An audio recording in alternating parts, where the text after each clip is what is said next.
জহির পাগলাও আসে আর তারাও আসে। জহির পাগলা রাত বাবার আসে, গানের বায়না গেলে কয় 70,000 টাকা দেওয়ার লাগবো। জহির পাগলাও আসে, তারাও আশেক। আশেক চলে নেস্তি পথে, হতে চায় না বিশ্বে। আমার এই আশেক বানায়া, এই আশেকের জায়গায় আপনি আমার ফাসিক বানানোর চেষ্টা করছেন, যেটা গুরুর কাছে কোনো শিষ্য আশা করে না। আমি ফাসেক হই, আমি ফাসেক হই স্টেজে, আমি ফাসেক হব এমন একটা আচরণ আমি গুরুর সাথে করি না। আমি স্টেজের বাইরে রিক্সাওয়ালার ছেলে, স্টেজের মধ্যে আমি শিল্পী। স্টেজের বাইরে আপনি রিক্সাওয়ালার ছেলে, আপনি আমার মনি বা আপনি আমার গুরু। এই স্টেজের মধ্যে সর্বোচ্চ ইজ্জত যেভাবে প্রয়োজন আমি আপনাকে সেইভাবে দিতে প্রস্তুত। পালাটা গুরু শিষ্য, গুরু শিষ্যের মধ্যে তো আর পালা হয় না। কি বলেন? পালা হয়? গুরু শিষ্যের মধ্যে কখনো পালা হয়? পালা মানে একটু একজনকে একজনে কেউ চাপাইব, আবার সে আমারে চাপাইব, এটা পালা। গুরু শিষ্যের মধ্যে কোনো চাপাচাপি নাই। একজন শিখাবে, একজন শিখবে। একটা হাত নিচে, একটা হাত উপরের হাতটা দয়ালের, নিচের হাতটা কাঙ্গালের। যারা খুঁজে তারা কি কাঙ্গাল না?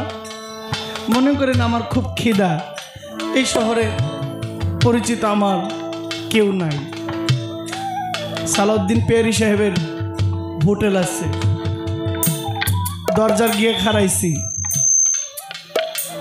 এটা এখানে সমস্যা না, যে কোনো একটা ওভার সাউন্ড আছে। এটা ডোলের মাইকটা অটো বারে কমে ওনার, হ্যালো, এটা কমে গেছে।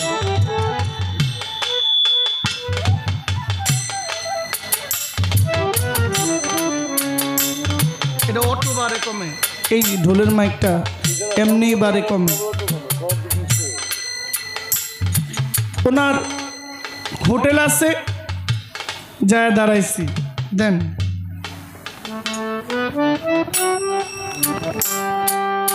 কেউ ম্যানেজার অনেকজন আছে, কেউ দিতে রাজি, কেউ দিতে রাজি। এটা হিসাবের জিনিস না। কে সবটা কিন্তু টাকা দিয়ে কিনা ভিতরে ঢুকে, কিন্তু অনেক সময় টাকা ছাড়া বের হয়ে যাইতেছে, কিন্তু অনেক কিছু তো ঢুকতেছে কিন্তু টাকা দিয়া, পয়সা ছাড়া না। খুঁজছি, যতটুকু পার্সে দিছে। যখন আমি চাইছি তখন তো আমি ভিখারি, আমি কাঙ্গাল, মিসকিন। যদি আমাকে দিত, না দিত কিছু করার নাই। তো আমরা হইলাম ভিখারি। সাধক উকিল মুন্সি, বিরোহী কবি উকিল মুন্সি বলেছেন, আমার ঘরের মালিক রে খোদাই ভিখারি মরলে কলঙ্ক তো, ভিখারি দুয়ারে খাড়া আমায় ভিক্ষা দিয়া বিদায় কর আমার ঘরের মালিক রে। খোদাই ভিখারি মরলে কলঙ্ক তো, আমার ঘরের মালিক রে। ওরে খোদাই ভিখারি মরলে কলঙ্ক তো। এই দুনিয়ার যিনি বাদশা, একটা জায়গায় তিনিও মিসকিন, ফকির, কাঙ্গাল। তার বাড়িতে 500-1,000 লোক গার্ডের চাকরি করে, কেউ বাগান পাহারা দেয়, কেউ রান্না বান্না করে, কেউ সুইমিং পুল পরিষ্কার করে, কেউ বাড়িঘর পরিষ্কার রাখে, কেউ পশুর খামার দেখভাল করে। তিনি মহাজন, তিনি মালিক। একটা জায়গায় গেলে তিনি নিজেও কাঙ্গাল। ওই ওনার বাড়ির কর্মচারীর লেভেল আর ওনার লেভেল এক, সেখানে আর কোনো বেদ বিচার। আমার যিনি গুরু আজকে তার তুলনা নাই।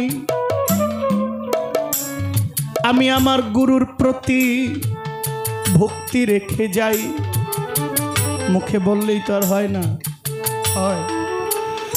হযরত ইউসুফ নবী, ইউজারসেফ যাকে বলা হয়, একটা সিরিয়াল আছে টার্কিশ, ইউসুফ জুলেখার একটা সিরিয়াল আছে, আপনারা দেখেননি? হ্যাঁ? ওখানে ইউসুফের নাম ছিল ইউজারসেফ,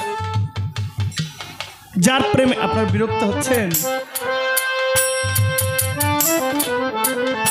ছোট্ট ইউজারসেফ, আহ কি চেহারা, সুবহানাল্লাহ। আল্লাহ নবুয়তটা হযরত ইউসুফ নবীর চেহারার মধ্যে দিয়ে দিয়েছে, সুবহানাল্লাহ। ইউসুফ নবীর চেহারা দেখে পাগল হয়ে গেছে। যেই হাটে ইউসুফকে বিক্রি করা হয়েছিল, যে কিনছে ছোট, সে এটা কোনো কৃত দাস হইতে পারে,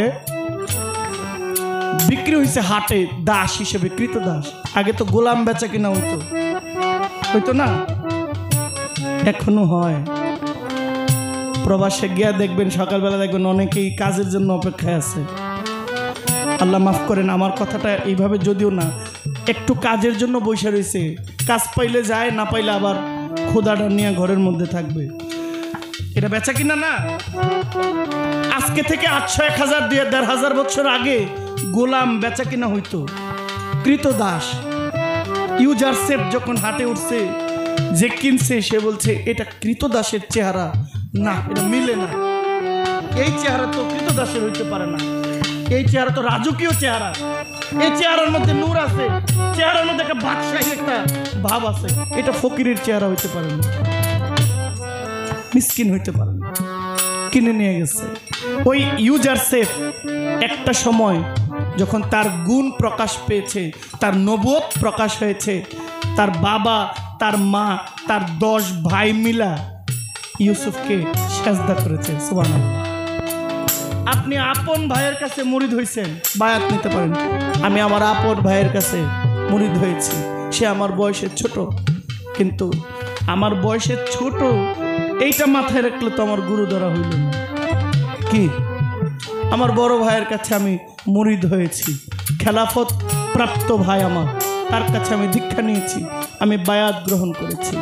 কারণ আমি যদি মনে হইছে আমার বড় ভাই, মুরিদ হইছি, তো কি হইছে, তাইলে হবে। আমার মনে হয় আর কি, আমার জিজ্ঞাসনার আগে আমার একটা হক, আমার তো না, স্বয়ং সম্পূর্ণ সবই। বাবা আপনি সামনে হাইটেন না বাবা, আমার লক্ষ্যটা নষ্ট করবেন না। আমার কাছে আমার নাই তো কিছু, তাই আমার গুরুর প্রতি, ভাই তো ভাই, ভাই পিতা গুরু, মাতা গুরু, গুরু জ্যেষ্ঠ ভাই, ইহার চেয়ে অধিক গুরু আমার ভজনের কামাই। ভাই তো ভাই, আপনি আমার যে গুরু, এটা আমার ভজনের কামাই, এটা আমার কর্মের ফল। তাই আমার মালা আমার সোহেল কাকা দিয়েছেন আমাকে, 100 টাকা হাদিয়াও দিয়েছেন। আমার এই মালাটা আমার গুরুর প্রতি আমার নিবেদন থাকে।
বিয়ে তো আমি করলাম, বিয়ে বসলাম, এখন তার সমস্যা নাই, ঠিক আছে না? এখন ঘরের গুরু শিষ্য আর পালা গানের স্টেজের গুরু শিষ্য এক না। আপনি ঘরের গুরু শিষ্য যখন হবে, গুরুর সামনে একটা শব্দ করার অধিকার আমার নাই, জোরে নিঃশ্বাসটা ফালানো সম্ভব না। তো স্টেজের মধ্যে যদি থাকি তাহলে না আমার পাওয়া হইল না আপনাদের পাওয়া হইল, ঠিক নিও কি? কিন্তু কিছু তো জিজ্ঞেস করার যদি অনুমতি পায় আর কি আপনাদের থেকে, কি বলেন? একদল আমি আপনি আমরা আহলে বায়তে বিশ্বাসী, অন্তত পক্ষে নবী ওলির পক্ষে না থাকলেও বিরুদ্ধে যাই না, যাব না, এই ধরনের আছেন না আপনারা? মানে মাজার ভাঙবো না, অন্তত পক্ষে বিপক্ষে, মানে মাজার না ভাঙলেও বিরুদ্ধে যাব না। আসেননি? মাজার ভাঙ্গার লোক আসেনি এখানে?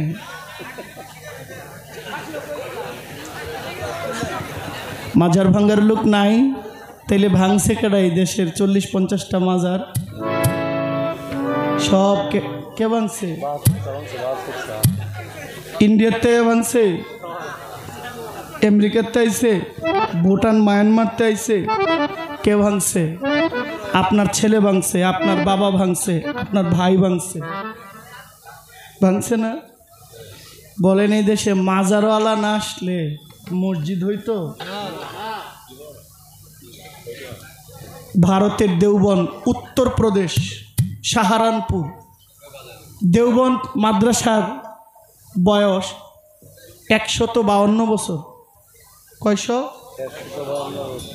এটা ঢাকার কিন্তু একটা নাভি মধ্য, মানে ঢাকার প্রাণকেন্দ্র এটা, ঠিক না? ঢাকার মধ্যে এর চাইতে দামি তো আর জায়গা নাই, কারণ সারা দুনিয়ার দামি লোকেরা এই জায়গা দিয়ে উঠে আর নামে, আইসে আর যায়, তো এইটাই তো দামি। এই জায়গাটা ছাড়া তো আর যাওয়ার উপায় নাই। 152 বছর দেওবন্দের বয়স। কলকাতার আলিয়ার বয়স 244 বছর, 244। আর দেওবন্দ দারুল উলুম দেওবন্দ 152 বছর, একটু বেশি কম। বাবা শাহজালাল আসছে কয় বছর?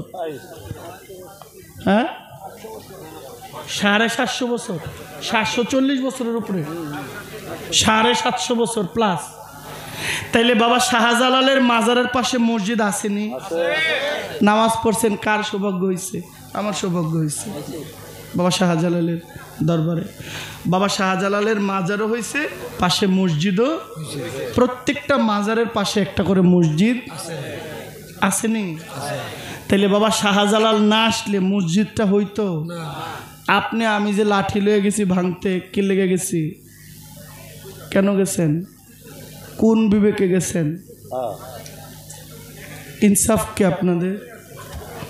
প্রসঙ্গ কিন্তু এটা না, জানি অনেকের মতের বিরুদ্ধে যাইতেছে গা, যাজ্ঞা, সমস্যা কি?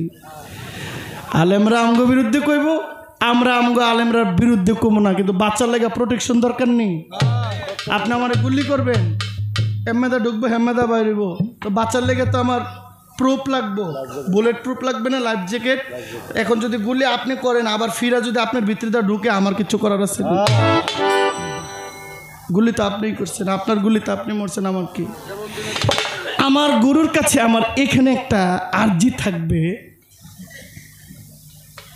যারা মাজার ভাঙ্গে তারাও মুসলমান, যারা মাজার গড়ায় তারাও মুসলমান। আমি মুরিদ হয়েছি, আমিও মুসলমান, কেউ মুরিদ হয় নাই সেও মুসলমান। আমার জায়গা কই, উনার জায়গাটা কই? আমি কি মরলে বেহেশতি গ্যারান্টি, আর আরেক বেড়া মুরিদ হয় নাই গ্যারান্টি বেড়া জাহান্নামি? এই ফাইসালাটা আপনি একটু ভাঙবেন। এই স্টেজে অনেক লোক বাউল গান পছন্দ করে, উমর পাগলার নামের ভক্ত, মাইজ ভান্ডারের ভক্ত, মুরিদ হয় নাই, তারা আপনি ফালাই দিবেন ধাক্কা দিয়া? মাওলায় শাহেনশাহ, পাগলকুলের শিরোমণি হজরত ওয়াইস আল করুনি, তিনি তো আশেক ছিলেন, তিনিও তো রাসূলের আশেক, আশেক তো থাকবেই। মাওলা শাহিন শাহ গনি শাহ মুরিদ করাই নাই। এখন উনার নামের অনেক ভক্ত আছে, নাম নেই, মুরিদ হওয়ার টাইম নেই। কিন্তু আমার কথা হইল উনার জায়গাটা কই হইল, আশেকের জায়গা কই? আপনি জন্ম দিছেন পোলায় লাঠিলে কেল্লা বদল খালি 1 শতক জায়গায় এদিক সেদিক হয়েছে, বাইক করে দিছে গর্তে। জন্মদাতার ছেলে, সম্পদ ভাগে বেশ কম হয়েছে, বাপ বাইর করে দিছে, আসেনি? হ্যাঁ, আরেক বেড়ায় সম্পদ চায় না, বাবা ডাকে, মানিক দেওয়ানকে নিঃস্বার্থ ভালোবাসে। আছে এখানে অনেকটা ছেলে নিঃস্বার্থভাবে ভালোবাসে, সম্পদ চায় না, নামের উপরে আছে। জন্মদাতা ছেলেটা ভালো না যে ছেলেটা কিচ্ছু চায় না সে ভালো? কার জায়গা কোথায়? ফয়সালা চাই, দলিল মতো চাই, সহি।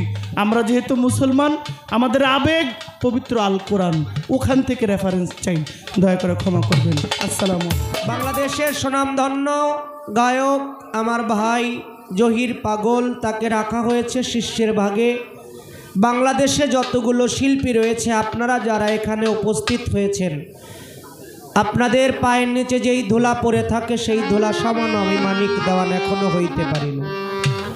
আমাকে রাখা হয়েছে গুরুর ভাগে, সাধ্য নাই এ বোঝা বাইবার মুর্শিদ কর্ণধার। তিনি দয়া করে, কৃপা করে, মায়া করে আমার রসনায় বসে তার মুখ দিয়ে তার কথা যদি বলায়, তাহলে দয়াল চাইলে অসম্ভব সম্ভব হইতে পারে। লালন সাইজির একটি বাণী আছে, নরে চরে হাতের কাছে, খুঁজলেও জনম ভর মিলে না, কে কথা কয় রে দেখা যায় না। আমার আপনার মধ্য থেকে যে কথা বলে তাকে দেখা যায় না, তাকে চেনার জন্য, তাকে জানার জন্য, তার হয়ে যাবার জন্য মানুষ যত আবাদত বন্দিগিরি সাধন ভজন করে থাকে। সাধকের একটি গান আছে, আদবে তেস্ক জাগে মহাব্বতের বাজারে, বেয়াদুবি কেউ কইরো না কোনো অলি আল্লাহ বা পীর মুর্শিদের দরবারে। আবাদতের মূল হচ্ছে আদব, আদব যার নাই তার কোনো আবাদত নাই। আদবে ইনসান, বেয়াদবে কি হয় এটা আপনারাই ভালো জানেন। দরদিরা, বাংলার অন্যতম একজন সুফি কবি কাজী নজরুল ইসলাম, তার একটি বাণী আছে, আরতির থালা তসবির মালা, না আসিবে কাজে, মানুষ করবে মানুষের সেবা, আর সকল কর্মই বাজে। মাদার তেরেসা বলেছেন, দৃশ্যবান মানুষকেই যদি তুমি ভালোবাসতে না পারো, অদৃশ্য ঈশ্বরকে কিভাবে ভালোবাসবা যারে কোনোদিন তুমি দেখোই নাই। তাই আমার দাদা গুরু জ্ঞানের প্রদীপ সাধক রজ্জব আলী দাওয়ান আল চিশতি নিজামী বলেছেন, ঘরের মানুষ আপন ঘরে বিরাজ করে গোপন ভেসে, চিনবি তোরা কিসে মানুষ ধরবি তোরা কিসে। আমার দয়াল পরশচান বলেছেন, অসৎ সঙ্গ ত্যাগ করিয়া সৎ মানুষের সঙ্গ নিবি, মানুষ যদি হবি রে মন, মানুষ যদি হবি। পেয়েছ মানুষের আকার, করিলা পশুর ব্যবহার, নাই মানুষের আচার বিচার, কতকাল চলিবি, মিছে ভবে আমার আমার আর কত করিবি, তোর গনার দিন ফুরাইয়া গেল, ডুবে এলো আয়ো রবি। এই মানুষের নাই ভেদাভেদ ছোট বড়, সকল শাস্ত্রেই মানুষ বড়, মানুষ হইয়া মানুষ ধরো তবেই তারে পাবি। তাই পরশ কয় করতে হয় তোর মানুষের পাই রবি, যেমন ফেরেশতারা সাজদা করে সামনে রাইখা আদম ছবি। জালালউদ্দিন খাঁ বলেছেন, হাত পাও নিয়া জন্ম নিলেই মানুষ বলে, কই না তারে মানুষ হইতে কয়জন পারে। মানুষ হওয়ার জন্য একজন মানুষের কাছে অবশ্যই যাইতে। তাই বাবা, আমরা হাত পা নিয়ে জন্ম নিয়েছি, আমাদের দেখতে মানুষের মতো, কিন্তু প্রকৃত মনুষ্যত্ব আমাদের ভিতরে জাগৃত নাই। আমার ভাই বললেন মাজার ভাঙে, ওরা মাজার ভাঙে না, যারা মাজারের অনুসারী তাদেরকেও খুঁজতেছে, তাদেরকেও ভাঙার জন্য তারা প্রশ্ন করেছে যে আমরাও মুসলমান, যারা মাজার ভাঙে তারাও মুসলমান।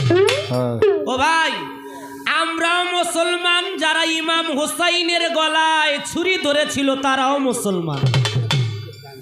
কি বাবা, আমরাও মুসলমান, তারাও মুসলমান। এই জ্ঞানজামটা কবে থেকে শুরু হয়েছে আমি বলার চেষ্টা করব। একটা গান আগে করি। কয় আমি তো পীরের মুরিদ হইলাম, আবার অনেকে আশেক হইল, আমার রাহাত বাবা আশেক হইল, আমার ওমর মাওলার আশেক হইল, হ্যাঁ অনেক ফসি পাগলার আশেক হইল, গালিমপুরি হজরত আফাজউদ্দিন শাহ বাবার আশেক হইল, ইলিয়াস শাহ বাবার আশেক হইল। তাহলে গনি শাহ বাবার যারা আশেক হইল, যারা আশেক হইল তাদের অবস্থানটা কি? যারা মুরিদ হইল, মুরিদ অর্থ মরা। মতু কেবলা আন্তা মৌত, মরার আগে একবার জিন্দা মরে যাও। হাদিসের মধ্যে মরার আগে যারা জিন্দা মরে তারা হলো মুরিদ, তারা হলো ভক্ত। আশেকের ভাবটাই ভিন্ন। আমি বলার চেষ্টা করব, গানটা আগে লক্ষ্য করে শুনবেন। আর আপনারা যারা আছেন এখানে একটু বলবেন, আল্লাহর বান্দা নবীর উম্মত আমরা সবাই আছি, ঠিক কিনা? আল্লাহর বান্দা নবীর উম্মত ওলি আল্লাহর আশেক কারা কারা আছে একটু হাত দেখাই তো। ওই যে দুই একটা হাত উঠে নাই ভাই, ওরাই ওই দলের মানুষ। এখানে অনেকে বিপক্ষে চলে যাইতেছে। জাগা ওলিয়া উলিয়ার পক্ষে কথা বলে, আহলে বায়াত পাক পাঞ্জাতনের পক্ষে কথা বলে, আশেকে রাসূলদের পক্ষে কথা বলে, আওলাদে রাসূলের পক্ষে কথা বলে, সুফিবাদের পক্ষে কথা বলে। আমি মানিক দেওয়ান, আমাকে যদি প্রকাশ্য দিবালোকে গুলি খাইও মরতে হয়, আমি মনে করব ওই মৃত্যুটাই আমার জন্য সার্থক। আমি ধন্য হয়েছি ভাই। ভয় পাইলে কাজ হইব না, মস্তে আজকে হইব কালকে হইব। যারা মাজারের বিরোধিতা করে তারা আমার আল্লাহর শত্রু, তারা নবীর শত্রু, তারা ধর্মের শত্রু, তারা অলিয়া উলিয়া পীর মাশায়েখদের শত্রু। কারণ মাজার কি এটা বুঝতে হবে। মাজার এটা আরবি শব্দ, ফার্সিতে বা উর্দুতে বলা হয় দরগা, বাংলায় বলা হয় জিয়ারতের স্থান। আর এই জিয়ারতের স্থানটা কোরআন শরীফ পড়ে দেখবেন কাদের হবে? যারা আল্লাহর নফল আল্লাহর ফরজ এবাদত করতে করতে সদা সর্বদাই নিজেকে নফল এবাদতের মধ্যে ডুবায়া রাখবে। আর ওই নফল এবাদতের মধ্য দিয়ে সেই মানুষটা বেলায়েত প্রাপ্ত হইতে থাকবে। বেলায়েত প্রাপ্ত হইতে হইতে মুমিন বান্দায় পরিণত যখন হয়ে যাবে, তার কাল্বটা খুলে যাবে। আর ওই কাল্বের মধ্যে কুলবিল মুমিনিন আরশেউল্লাহু তাআলা, ওই কালেবের মধ্যে আমার আল্লাহ নিজে বসবাস করে। ওই কালটা জিন্দা। এখানে যারা আছি আমরা মানুষ তো সবাই জিন্দা কালেবের মানুষ। কয়জন আছি? জিন্দা কালেবের মানুষ আমার সাত্তার শাহ বাবা, জিন্দা কালেবের মানুষ আমার ওমর মাওলা, জিন্দা কালেবের মানুষ আমার বাবা ভান্ডারি, জিন্দা কালেবের মানুষ আমার মতিন পিয়ারি, জিন্দা কলবের মানুষ ওলিয়া উলিয়া। দেখলে তারে চেনা যায়,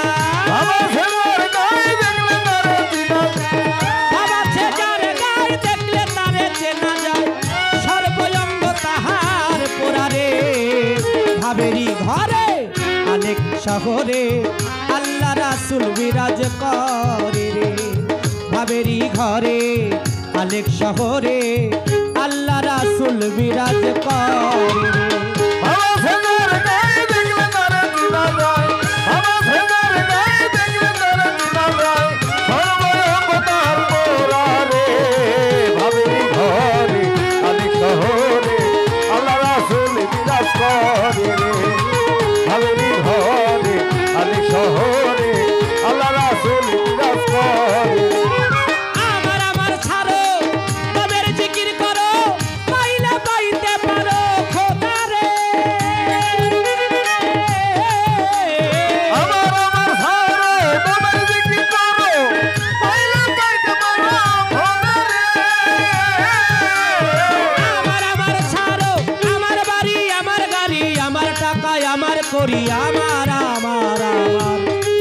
আল্লাহর রসুল বলে, যে বান্দা বেশি আমার আমার করে সে দোজকের নিম্নে বসবাস করে। আমার বলতে কিছুই নাই।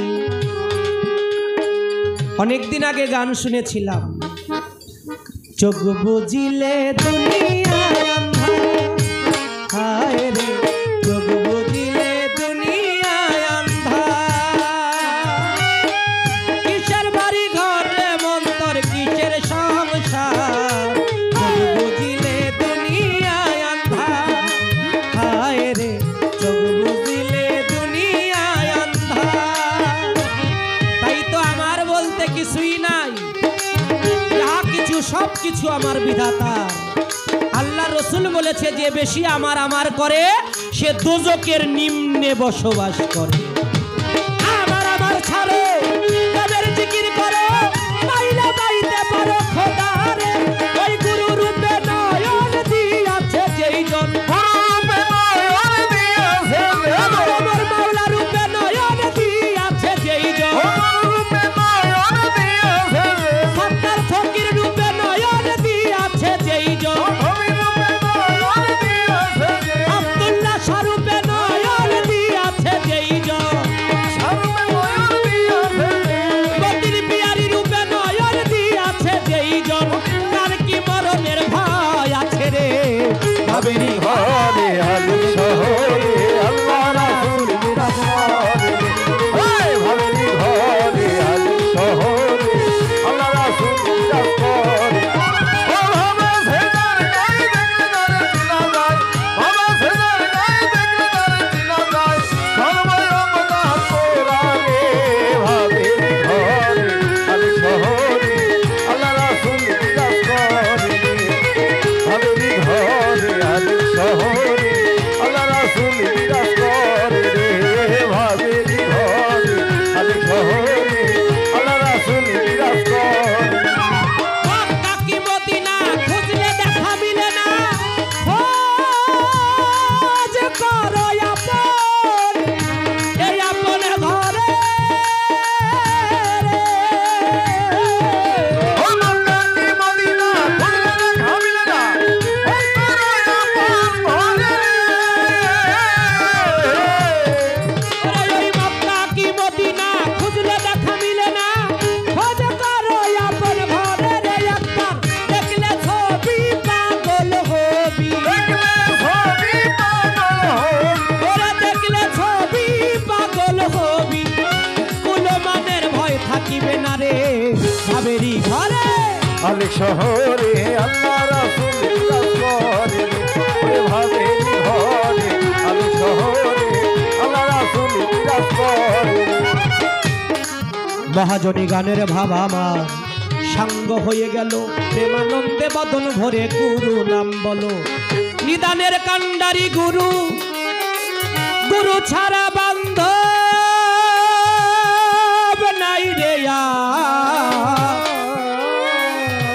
এহকাল পরকাল দুই কালে গুরু পারের কর্ণধার। আমার কাছে দাঁড়াইয়া শিষ্য একটা মালা দিয়া, কিছু হাদিয়া নজরানা দিয়া, শিষ্যত্ব গ্রহণ করিয়া প্রশ্ন করে দান। আমি আস্তে ধীরে দিব তার প্রশ্নের সমাধান। আমি মানিক দেওয়ানা তোম কাঙাল, আমি হই বাতুল। আপনারা জ্ঞানবান দয়াল দরদিরা দয়া করে দিবেন আপনাদের চরণ ধুল। বড় শিল্পী হওয়ার আমার বিন্দু মাত্র আশা নাই, আপনাদের কাছে দোয়া দয়া ভিক্ষা চাই। পরিপূর্ণ একজন মানুষ হইয়া ইমান নিয়ে আমার মুর্শিদ মাওলারে দেখতে দেখতে যেন কবরে যাইতে পারি। অন্য ভিন্ন কামনা জগতে না করি, মানুষ হওয়া এই মানুষের বড় সাধনা। মানুষ হওয়ার জন্য এই মানুষের করতে হয় ইবাদত বন্দিগিরি, জানেন সব জনা। মানুষ হওয়া মানুষের বড় সাধনা। আমার ভাই প্রশ্ন করেছে আমি আশেক। ভাই আপনাকে আগে বুঝতে হবে ওলি আউলিয়া, ওলিকে আল্লাহ তিন ভাগে বিভক্ত করেছেন। ওলিকে কয় ভাগে বিভক্ত করা হয়েছে? তিন ভাগে।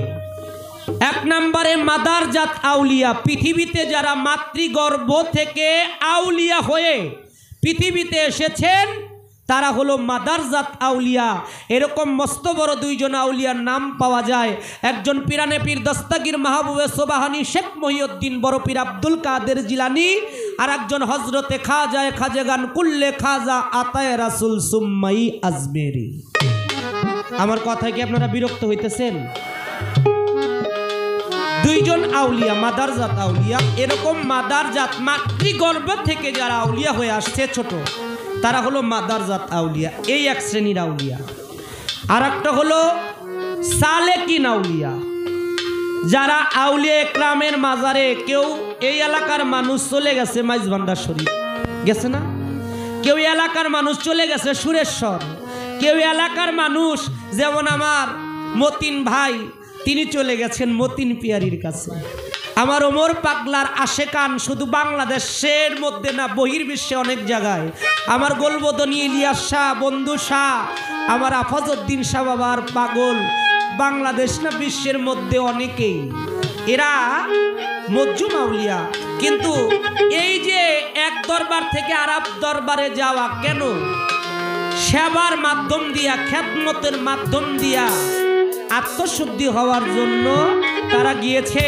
যারা অলির মাজারে গেল, নিজেকে বিলায়া দিল, নিজে অলির কাছে আমিত্ব সত্তাকে বিলীন করে দিল, ওই মানুষগুলো আল্লাহর অলির সহবতে মহব্বতে অগাধ পরিশ্রম করার ফলে কেউ 12 বছর, কেউ 24 বছর, কেউ 36 বছর পীরের সেবা করেছে। সেবা করে কামলিয়াতি হাসিল করেছে। কামলিয়াতি হাসিল করার পরে সে আউলিয়া হয়েছে। এদের ঘর আছে, সংসার আছে, স্ত্রী আছে, পুত্র আছে, সমাজ আছে, সমাজ ব্যবস্থা আছে, সব কিছু নিয়েই এরা থাকে। যেমন আমার সাত্তার চিস্তি বাবা, তারা হলো সালেকিন আউলিয়া। এরা যেখানে আমার ভাইয়ের প্রশ্নটা, মজ্জুম আউলিয়া কারা? মজ্জুম আউলিয়া তারা যাদের কোনো পীর ও মুর্শিদ নাই, যারা আমার আল্লাহর ইশকে, আল্লাহর ভাবে, আল্লাহর প্রেমে এই ঘর বাড়ি ধন দৌলত স্ত্রী পুত্র সন্তান সন্ততি বিষয় মোহ সব কিছুর ঊর্ধ্বে গিয়ে যে নিজেকে আল্লাহর প্রেমে বিলীন করে দিয়েছে, তারা হলো মজ্জুম আউলিয়া। ওই মজ্জুম আউলিয়া হলো আমার ওমর পাগলা। ওই মজ্জুম আউলিয়া আমার বন্ধু শাহ, আমার গালিমপুরে আফাজউদ্দিন শাহ, আমার গনি শাহ বাবা, আমার রাহাত শাহ বাবা, ল্যাংটা বাবা, বিক্রমপুরে কদম আলী মস্তান, এরকম সারা বাংলাদেশে ঘুরবেন। এরকম মজ্জুম অলির অভাব নাই। পাগলকুলের শিরোমণি ওয়াইস করণী, তিনি আশেক ছিলেন, কিন্তু এক পর্যায়ে তিনি মাওলা আলীর কাছে বায়াতে রাসূল গ্রহণ করেছিলেন। এখন আপনাকে বায়াত হইতে হবে যদি আপনি আল্লাহর কোরআন মানেন। আপনি বলবেন আমি অমুকের আশেক। আশেক হইতে গেলে আপনার কি কি করা দরকার, এটা ভালো একজন আশেকের জীবন দর্শন আপনি খুঁজে দেখবেন। যে আমার নবীর আশেক ছিল ওয়াইস করণী, উনি কি কোনো ঘরের মধ্যে থাকতো? কি কথা বলেন না কে? অনেক পাগল মস্তানকে দেখবেন। এই আবার সালাউদ্দিন ভাই যতটুকু জানি, একজন পাগল দেখলে আমাকে যেমন বয়তিগো বকশিস দেয়, পাগলটারে সবসময় চেষ্টা করে খেদমত করে তার সেবা করার জন্য, প্রয়োজনে নিজের হোটেলে নিয়ে খাওয়ার জন্য। তার মানে কি, এই মানুষের মধ্যেই সেই মানুষ আছে। লালন সাইজি বলেছে না, মানুষ সারা খাবারে তুই মূল হারাবি, মানুষ ভজলে সোনার মানুষ হবি, মানুষ ভজলে সোনা মানুষ হবি, দিদলে মিহিনালে সোনার মানুষ জালে, মানুষ গুরুর কৃপা হলে যাতে তরবি, মানুষ ভজলে সোনার মানুষ হবি। মানুষ সারা মন রে আমার দেখবি রে সব অন্ধকার, লালন বলে মানুষ আকার ভজলে পাবি। কারে পাবি? এই মানুষ আকারে ভজলে ওই মানুষে পাওয়া যাবে। তাহলে এই মানুষের মধ্যেই বাউল আব্দুল করিমের একটা গান আছে। এই গানটা কইলেই আপনি বুঝতে পারবেন আশেক কি জিনিস। ওরে আশেক থাকে মাসুক ধ্যানে, এই তার নামাজ, এই তার রোজা, আশেকের রাস্তা সোজা। ও আশেকের রাস্তা সোজা, আশেক চায় না আবেদ হতে, আশেক চায় না স্বর্গে যেতে, আশেক চলে নেস্তি পথে, হতে চায় না বিশ্বের রাজা। জহির পাগলাও আশেক আর তারাও আশেক। জহির পাগলার হাত বাবার আশেক, গানের বায়না গেলে কয় 70,000 টাকা দেওয়ার লাগবো। জহির পাগলাও আশেক, তারাও আশেক। আশেক চলে নেস্তি পথে, হতে চায় না বিশ্বের রাজা। হ্যাঁ, আশেক মাওলার খেলার পুতুল। কে? আশেক মাওলার খেলার পুতুল, আশেক প্রেম বাগানের বুলবুল। ফানা ফিশাক ফানায়ে রাসূল, আশেকের ফানা ফিল্লায় রুহু তাজা। আশেকের রাস্তা সোজা, আশেকে হলে মাসুক মিলে, এই কথাটা ঠিক আসলে। করিম বলে তা না হলে সাধক, করিম বলে তা না হলে বেদ বাগানে চন্দন খুঁজা। বেদ বাগান চিনেননি আপনারা? হ্যাঁ, অনেকে কয় কাড়া কাড়া গাছ, এটারে কয় বেদ বাগান। আসলে বাঁশ বাগানে কখনো চন্দন পাওয়া যায়। তাই আশেকের ভাবধারাটাই ভিন্ন। আপনার এখানে আমরা যারা আছি, আল্লাহ পবিত্র কোরআনে সূরা বাকারার মধ্যে স্পষ্টভাবে বলেছেন, আমি আল্লাহ জিন এবং ইনসানকে সৃষ্টি করিয়াছি শুধু কেবল আমি আল্লাহর ইবাদত বন্দিগিরি করার জন্য। ইবাদত শব্দটা আরবি, এটার বাংলা কি? আমার দরদি বললেন যোগাযোগ। হ্যাঁ, আপনারটাও একমতে চলে, কিন্তু এটার আবিধানিক বাংলা হলো আনুগত্য স্বীকার করা। ইবাদত শব্দের বাংলা হলো আনুগত্য স্বীকার করা। কার কাছে আনুগত্য স্বীকার করবেন? আল্লাহর একজন ওলি, আল্লাহ পীর মুর্শিদের কাছে। তারপরে আনুগত্যের পরে আপনি আনুগত্য যখন করবেন, এ ভাই, মুসলমানের ঘরে জন্ম নিলেই মুসলমান না। মুসলমান শব্দের অর্থ হলো আত্মসমর্পণকারী। যতক্ষণ পর্যন্ত একজন ওলি আল্লাহ পীর মুর্শিদের কাছে আপনি আত্মসমর্পণ না করবেন, ততক্ষণ পর্যন্ত আপনি একজন পরিপূর্ণ মুসলমান হইতে পারবেন না। মুসলমানের ঘরে জন্ম নিছেন, নিজের মুসলমান দাবি করেন। পৈতৃক সূত্রে আপনি সম্পদের মালিক হইতে পারেন, পৈতৃক সূত্রে কখনো মুসলমান হওয়া যায় না। মুসলমান হইতে গেলে আমার সাত্তার চিস্তির মতো একজন আল্লাহর ওলির কাছে আপনার বায়াত গ্রহণ করতে হবে। আপনার আনুগত্য যখন হয়ে যাবে, তারপরে আপনি ইবাদত করবেন। ইবাদত কিভাবে করবেন? সাধক বলেছে, বন্দিগিতে বান্দা তুমি এমন ভাবে হও তৈয়ার, আল্লাহ নিজে ডাইকা বলবে কি লাগবে বান্দা তোমার। আমার ওলি আল্লাহর কি হয়? মাজার হয় নাকি? আর আমার মতো মানিক দন মারা গেলে আমার হবে কবরস্থান। ওই কবরস্থানের পাশ দিয়ে কেউ গেলে আমার জন্য দোয়া করবে, আসসালামু আলাইকুম ইয়া হালাল কবর। হে মালিক, তুমি কবরবাসীদের উপরে শান্তি বর্ষিত করুন। আচ্ছা, আমার ওমর পাগলার মাজারে গেলে কিভাবে সালাম দেয়? হ্যাঁ, আমার হানিস শাহ বাবার মাজারে গেলে এভাবে সালাম দেয়। অলি আল্লাহর মাজারে গেলে শাহজালাল বাবার মাজারে শাহপরান বাবা, শাহ আলী বাবা, আমার বাইশ ভান্ডার, বিভিন্ন দরবারে গেলে এইভাবে সালাম দেয় না। কি বলে? আসসালাতু আসসালামু আলাইকা ইয়া ওলি আল্লাহ। হে মালিক, তোমার অলির উসিলায় আমার সন্তান হয় না, একটা সন্তানের ব্যবস্থা করে দাও। দেয় কে? আল্লাহ। উসিলা অলি। তোমার অলির উসিলায় আমার বাবা মা অসুস্থ, তাদেরকে সুস্থতার ব্যবস্থা করে দাও। দেয় কে? আল্লাহ। ওসিলা অলি। তোমার অলির উসিলায় আমার সন্তানটা বিদেশ যাইতে পারে না, একটু ব্যবস্থা করে দাও। ব্যবস্থা করে কি? আল্লাহ। ওসিলা হলো অলি। আপনি যতক্ষণ পর্যন্ত ওসিলা না হইবেন, আপনি গরস করবেন, সংসারও করবেন, সব কিছু আরাম আয়েশ, ভোগ বিলাসীর মধ্যে থাকবেন, আর আপনি কইবেন আমি আশেক। এটা আপনি কইতে পারেন, আল্লাহ কখনোই আশেক বলে গ্রহণ করবেন। আমি বলতে পারি আমি বান্দা। বান্দা শব্দের অর্থ গোলাম। আমরা গোলামি করলাম না, নিজেরে বান্দা বইলা দাবি করলাম। গোলামি করতে যদি পারেন তবে নিজেকে বান্দা বলে দাবি করতে পারেন। আর গোলামি না কইরেই যদি কোন আমি বান্দা আপনি বলতে পারেন, কিন্তু আল্লাহ কখনো আপনাকে বান্দা বলে গ্রহণ করবেন।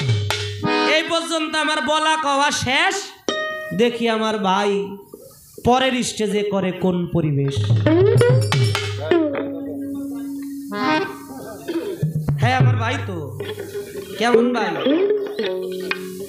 আমার জগতের ভাই। কারণ আজ থেকে 6 থেকে 7 বছর আগে জহির পাগলা বলেছিল আপনি আমার বড় ভাই। আমরাও 2টা ভাই, আমার বড় আছে কিন্তু আমার ছোট কোনো ভাই নাই। ওই দিন থেকে জহির পাগলা ব্যক্তি জহির যাই থাকুক, আমারে যে ভাই বলে ডাক দিয়েছে, আমি জহিরকে হৃদয়কে ওই হৃদয়ের মধ্যে ওই ভাই হিসেবেই গ্রহণ করেছি। বাংলাদেশের আকাশ দিয়েও যদি জহির পাগলা শিল্পী হয়ে উড়া যায়, তাতে আমার গৌরবের একটা বিষয়। আমি গৌরব করব যে আমার ভাই সেরা শিল্পী হয়েছে, কিন্তু আমার ভাই তো। কিন্তু পালা ক্ষেত্রে যদি বলি, পিতা গুরু মাতা গুরু গুরু জ্যেষ্ঠ ভাই তাহার চাইতে অধিক গুরু ভজনের কামাই, এই কথাটা জহির পাগলা কইছে না? এহানি ধর্ম তোমারে না। আচ্ছা, এখন কি সাধকের একটি গান আছে, তুমি মাতা তুমি পিতা তুমি বন্ধু তুমি ভাই, তুমি ছাড়া আর আমার কেহ নাই। দ্বিজ দাসের এই 12টা গুচাও মায়া মমতা, কাঁদিবারে দাও ক্ষমতা, কেঁদে তোমার গুণ গাই। ও আমার সাত্তার শাহ ওমর পাগলা, ও আমার সাত্তার ফকির, আমার মুর্শিদ চান, তুমি ছাড়া আর আমার কেহ নাই। একজন মুর্শিদ হলো সব সম্পর্কের বড় সম্পর্কের আত্মীয়। আর এটা যে মনে করতে পারে না, সে মুর্শিদের কাছে যাইয়া কিছু মন খুলে বলতেও পারে না। এরা পিতা গুরু, আপনি আমাকে একটা মালা দিছেন, আপনি যা যা করছেন সেখান থেকে আমি পরীক্ষা করব আপনাকে। পরীক্ষা আমি করতে পারি না? পারেন। করবো নাকি? খালি গান গাইবো, একটু পরীক্ষা টরীক্ষা দিতে হইব না? হ্যাঁ, ভর্তি পরীক্ষা, ভর্তি পরীক্ষা এটা। হ্যাঁ না ভাই, অত কিছু করব না, আমার ভাই তো। এই পিতা গুরু, আমার জন্মদাতা পিতা, আপনি একটু বলবেন একজন মানুষের পিতা কয়জন, একজন মানুষের মাতা কয়জন, একজন মানুষের জ্যেষ্ঠ মানে বড় ভাই কয়জন? এরপরে যারে ভজন কইরা আপনি আনবেন, আপনি কি প্রকারের ভজনের আয়োজন করছেন? কথাটা কি বোঝা গেল? আপনি যে ভক্ত হইবেন কি প্রকারের ভজনের আয়োজন করছেন। ওখান থেকে একটা মালা দিলেন 100, আমাকে কিছু নজরানা দিলেন, একটা ভক্তি দিলেন। মানুষ হইয়া মানুষের পায়ে সেজদা দেওয়া কয় না। এই আবার বাইরে কইতেছে হারাম। যে আপনি এই যে হারাম কাজটা করলেন, এটার একটু জায়েজ করে দিবেন। কি আবার মালা দিলেন,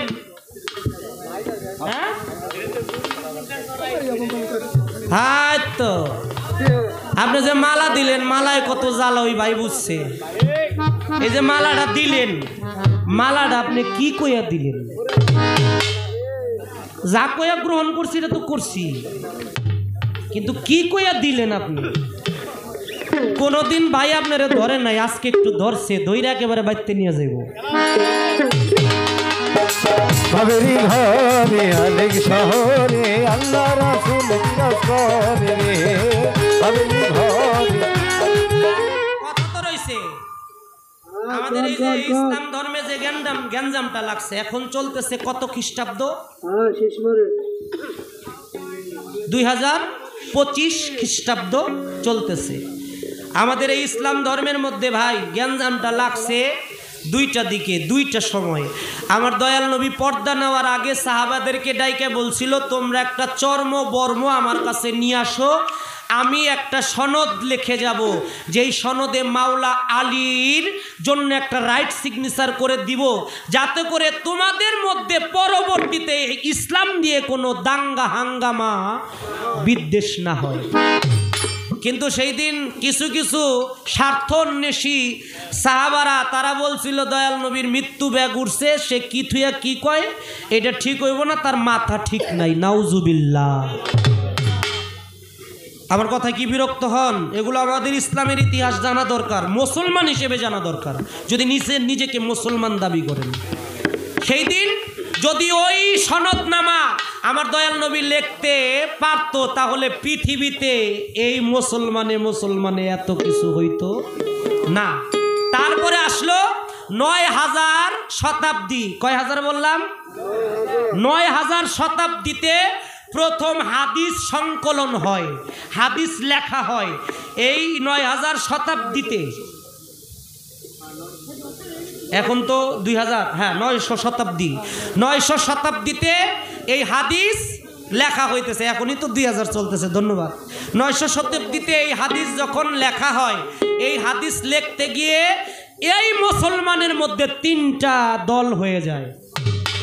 প্রথম হলো এক দল নাম ধরে সুন্নি, আর এক দল নাম ধরে শিয়া, আর এক দল নাম ধরে খারিজি। এই ৯০০ শতাব্দীতে ৩টা দল হওয়ার পরে এখন মুসলমানের মধ্যে প্রায় ৭২টা দল, ৭৩টা দল হয়ে গেছে এখন মুসলমানের মধ্যে। এর মধ্যে একটা দল সঠিক পথে আছে, আর ৭২টাই ধ্বংসের পথে আছে। আর এই জ্ঞানজাম, আমি ক্ষমা করবেন, আমি হাদিসকে ছোট করতেছি না, এই জ্ঞানজামটা ওই ৯০০ শতাব্দীতে যারা হাদিস লিখেছে, ওই হাদিস লেখার মানুষগুলো এই জ্ঞানজামটা বাধাইছে, সৃষ্টি করছে। আচ্ছা, কোরআনের উপরে কোনো কিতাব আছে? কথা বলেন না কেন? আল্লাহ বলেছে কোরআন হলো পূর্ণাঙ্গ সংবিধান। কোরআন হলো পূর্ণাঙ্গ সংবিধান। পূর্ণাঙ্গ বলতে কি কম আছে নাকি? পরিপূর্ণ। যেখানে পরিপূর্ণ সংবিধান কোরআন হয়ে গেল, এই কোরআনের উপরে মাতবুরি কইরা কারা এই হাদিসগুলি লেখছে? আর এই হাদিস লেখার পরের থেকে, হাদিসকে আমি সহি হাদিসকে কখনোই অমান্য করি না। আর এই গড় হাদিস, নিজের মন গড়া হাদিস যারা লেখছে, তারা ইসলামের গোড়া কাইটা আগার মধ্যে পানি ঢালছে। ওই দিন থেকে আমাদের মধ্যে এতই, নাইলে মাজারে, আরে মাজারের তো ধুলাবালি চাবায়া খাইব মানুষ। মাজারের বিরোধিতা করবে দূরের কথা, মাজারের ধুলাবালি চাবায়া খাইব মানুষ। কিন্তু এটা কেন করলো? কারণ মাজারের দিকে যদি মানুষ যায়, অপদিকে মানুষ যাইব না, ব্যবসায় সমস্যা হইব। দাওয়াত দিয়া মুরগির মোটা তাজা রান খাওয়াইব, কত প্রকারের খাবার, এই খাবারের ব্যাঘাত ঘটবো। ওরা আমার মনে হয় আল্লাহর প্রতি নির্ভরশীল না। যদি আল্লাহর প্রতি নির্ভরশীল হইতো, রেজেকের মালিক কে? আল্লাহর প্রতি নির্ভরশীল হইলে ওরা এই কাজ করতো না। ওরা নিজেরাও জানে না ওরা ধ্বংসপ্রাপ্তি হইতেছে। আমি জহির পাগলাকে বলবো, আর একটু ভালো করে বুঝার জন্য, আমি আমার ফেসবুকে একটা পোস্ট ছাড়ছি কিছুদিন আগে, মানিক দেওয়ান আইডিতে। ওই আইডিটার মধ্যে আমি মানিক দেওয়ান না, কোরআন, আল্লাহ কোরআনে কয়েকটা আয়াতের মধ্যে আল্লাহ স্পষ্ট বলেছে, কোরআন থাকতে তোমরা হাদিস বিশ্বাস করবা না। কারণ কোরআন হলো পূর্ণাঙ্গ সংবিধান, কোরআন হলো আল্লাহর পূর্ণাঙ্গ, এখানে কোনো কমতি নাই। তোমরা কোরআনটাকে আঁকড়ে ধরো। আল্লাহ রসুল বলেছে, দুইটা জিনিস যদি তোমরা আঁকড়ে ধরো, তোমরা কখনো ধ্বংস হবে না। এক নম্বরে আল্লাহর কোরআন, দুই নম্বরে আহলে বায়াত, আহলে বায়াত, আহলে বায়াত। এই দুইটা জিনিস আঁকড়ে ধরো। এখন আপনারা বলতে পারেন, মানিক দেওয়ান কি তাগো থেকে বেশি বুঝে? না বাবা, আমি তাগো থেকে বেশি বুঝি না। আর একটা কথা আমার বাবার ঘরের থেকে বানোয়াট কথা বলি নেই, প্রত্যেকটা কথা কিতাব দলিল অনুসারে বলেছি। তা আপনারা যদি কোনো দ্বন্দ্ব ফ্যাসাদ করতে হয়, আমার সাথে না, যারা কিতাব লেখছে তাদের সাথে দ্বন্দ্ব ফ্যাসাদ করেন। এর চাইতে সহজ কথা আমি বলতে পারবো না। ধন্যবাদ সকল। ভাবেরি ঘরে হালে শহরে আল্লাহ রাসূল বিরাজ করে। ভাবেরি ঘরে হালে শহরে আল্লাহ রাসূল বিরাজ করে। ওরে ভাবা সে যার গায় দেখলে তারে চেনা যায়। ওরে ভাবা সে যার গায় দেখলে তারে চেনা যায়। ভাবা সে যার গায় দেখলে তারে চেনা যায়। সর্বঙ্গ তাহার পোড়ারে, ভাবেরি ঘরে আলেক শহরে আল্লাহ রাসূল বিরাজ করে। ভাবেরি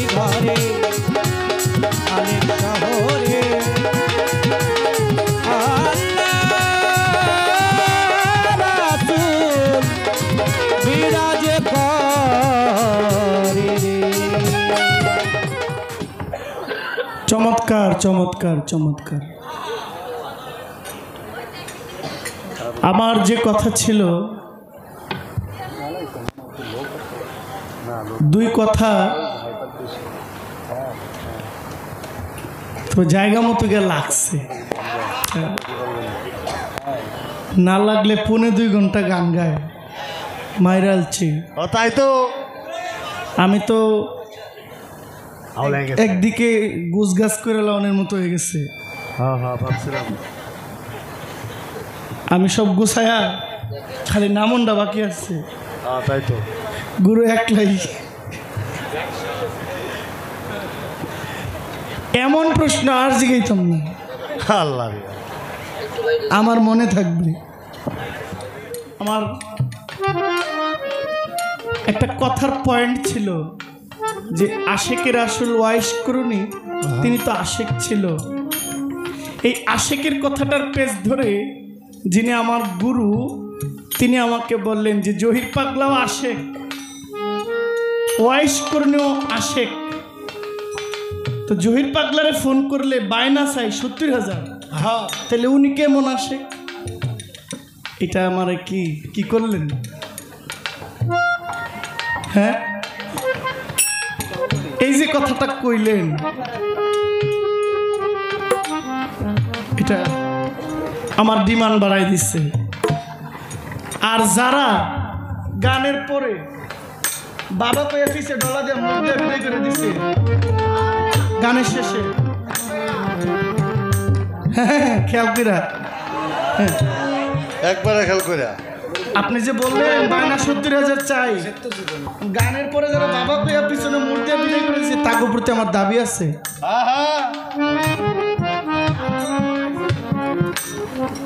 আর আপনার কথা স্টেজে খারাপ লাগে কইতে আমার। আপনার পীরের বাড়ি মাওনা, গাজীপুর, শ্রীপুর, ঠিক না? আমি বাঞ্ছারামপুর গান করে মক্কায় হোটেলে আবাসিকে ঘুমাইছি। আমার মাওনা গান তো বাঞ্ছারামপুর গান করে কসবা গিয়া দুনিয়া ভাঙ্গা আবার গাজীপুর মাওনা যামু, ঢাকা এসে পড়ছি আর আমি ঘুমামু, বিকেলে ফ্লাইওভার ধরে একটা মাওনা। 10টা বাজে খবর হয়েছে গান মিস, সাথে বাড়িতে গেলাম গান মিস, তো ঘুমাই তো আছি, গান যেহেতু মিস, গান হয় নাই। 25,000 টাকা মুট করে আমার হাতে দিয়ে বলছে বাই যাও।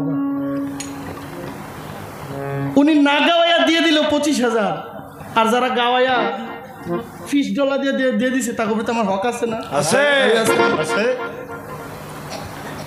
আপনি যে বললেন আপনি যার বাড়িতে গান গাইতে আসছেন, তাহলে ভাই তো না স্টেজে, উনি বলেন বায়না কত চাইছি। হ্যাঁ, আপনি আমার এই আশেক বানাইয়া, এই আশেকের জায়গায় আপনি আমার ফাসেক বানানোর চেষ্টা করছেন, যেটা গুরুর কাছে কোনো শিষ্য আশা করে না। আমি ফাসেক হই,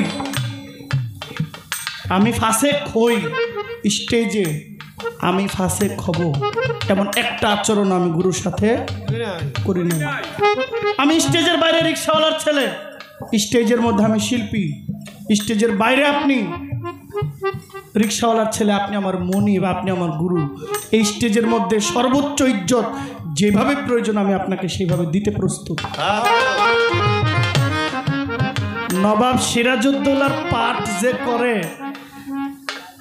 নবাব সিরাজউদ্দৌলার কি আছে যে পাঠ করে কইতার বনিও জানে, তো পাঠ তো নবাব সিরাজউদ্দৌলা। তো নবাব সিরাজউদ্দৌলার কি আছে তার কিচ্ছু জানা, কিন্তু খ্যাপটা কইলাম নবাব সিরাজউদ্দৌলা একদম।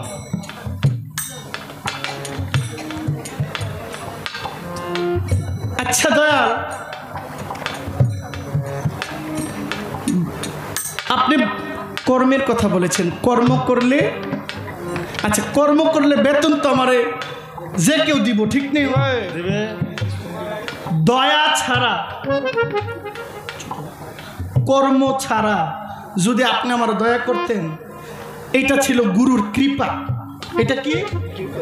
গুরুর কৃপা। আর আমি কর্ম কইরা আপনার তে কৃপা আনবো, এটা যে কেউ আমার দিব দয়াল। তুমি অভজনে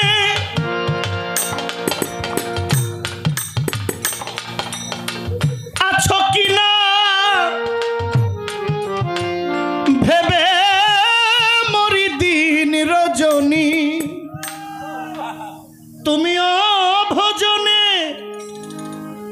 আছো কিনা আমি ভেবে মরি দিন রজনী আমি কি তোমার ভজন জানি আমি কি তোমার ভজন জানি তুমিও ভজনে আছো কিনা আমি ভেবে মরি দিন রজনী তুমিও ভজনে আছো কিনা ভেবে মরি দিন রজনী আমি কি তোমার ভজন জানি আমি কি তোমার ভজন জানি গুরুর ভজন করলে চাকরি এটা বেতন না বেতন তো পাবোই মানে চাকরি করা ছাড়া যেটা গুরু দিব এটা কৃপা এবার আপনি সিদ্ধান্ত নেন আপনি কৃপা কৃপা করবেন না বেতন দিবেন এটা আপনার সিদ্ধান্ত আমি কামার বাড়ি মুচি বাড়ি মেতর বাড়ি চাকরি করলে বেতন আমার দিবই এমনি ফ্রিজে খাওয়াইবো হ্যাঁ হইল দয়াল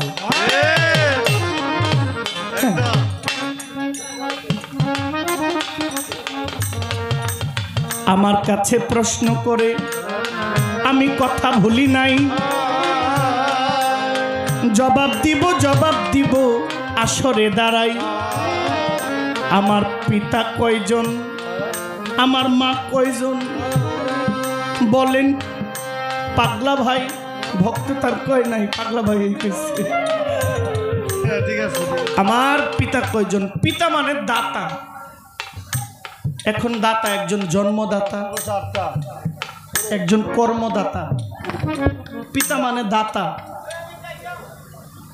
দাতা মানে একজন জন্ম দিয়েছে জন্মদাতা একজন গান শিখিয়েছে কর্ম দিয়েছে কর্মদাতা ঠিক না তিনিও পিতা একজন শিক্ষাদান করেছেন শিক্ষাদাতা একজন আশ্রয় দিয়েছেন আশ্রয়দাতা দাতা মানেই পিতা দাতা মানে পিতা বাবা কয়জন যদি ধর্মীয় ইসলামিক মাইন্ডে চিন্তা করি জন্মদাতা পিতা একজন আদি পিতা একজন জাতির পিতা একজন তারপরে ও বিয়ে করলে শ্বশুর পিতা একজন বিয়ে করলে উকিল লাগে উকিলের অভাব কম লাগে উকিল বাবা একজন আবার এই সব বাবার বাবা বুইরা একজন যিনি গুরু মুর্শিদ আর যার জন্য নিখিল বিশ্ব সৃষ্টি করেছেন তিনি হইলেন বাবার বাবা নবী রহমতুল্লাহ আলাইহি তিনি সমগ্র সৃষ্টি জাহানের বাবা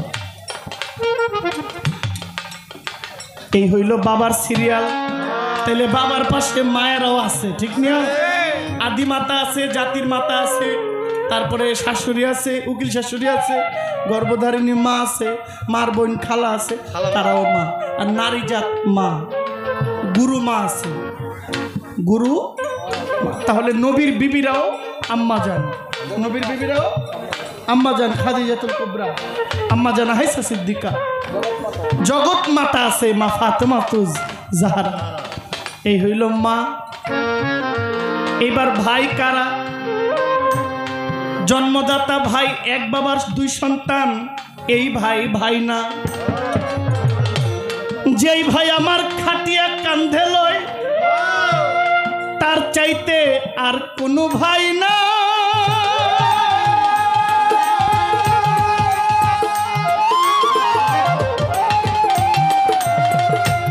ওরে যেই ভাই আমার খাটিয়া কান্ধে লইয়া আমায় দেয় চিরবিদায় আমার তরিকার ভাই আমার প্রাণের ভাই আমি আপনাদের দেই কইয়া যে নিজের ব্যথায় আরেকজনের ব্যথায় ব্যতীত হয় আপনাদের যাই কইয়া আমার গুরু এবার আমার গুরুর কর্ম কি আপনাদের জানাই এইখানে পাগল বিজয় দাস কি বলছেন আমি বলতে চাই দয়াল তুমি করাওয়া আমি করি না করাইলে কিসে পারি করাও আর আমি করি, তুমি না করাইলে আমি কিসে পারি, তুমি কাঁদাইলে কেঁদে মরি, ও দয়াল হাসাইলে হাসি, আমায় কাঁদাইলে কেঁদে মরি, হাসাইলে হাসি, আমি কিসের দোষী হে দয়াল, আমি কিসের দোষী, আমি তোমার অধীন রই চিরদিন, তোমারই প্রত্যাশী, আমি তোমার অধীন রই চিরদিন, তোমারই প্রত্যাশী, আমি কিসের দোষী হে দয়াল, আমি কিসের দোষী, তুমি আছো আমি আসিয়াছি, তুমি যেতে বললে আমি তৈরি আছি, ওমর চানামা তুমি আছো আমি আসিয়াছি, যেতে বললে তৈরি আছি, তুমি না চাইতেছ নাচিতেছি, বসতে বললে বসি, ও দয়াল তুমি না চাইতেছ আমি নাচিতেছি, বসতে বললে বসি, আমি কিসের দোষী হে দয়াল, আমি কিসের দোষী, আমার দ্বারা পুত্র আর জ্ঞাতি গোত্র, আমার টাকা জমি জ্ঞাতি গোত্র, দয়াল আমার তো নাই কিছু মাত্র, আমি যে প্রবাসী মতিন পিয়ারি আমার তো নাই, আব্দুল্লাহ শাহ কিছু মাত্র, আমি যে প্রবাসী, আমি কিসের দোষী হে দয়াল, আমি কিসের দোষী, বলে পাগল বিজয় দাসে যদি কৃপা করো নিজ দাসে, ও তোমার বলে পাগল দ্বিজ দাসে, সাত্তার শাহ কৃপা করো নিজ দাসে, আমি জন নির্জনবাসে আর যেন না আসি, আমি জন নির্জনবাসে আর যেন না আসি,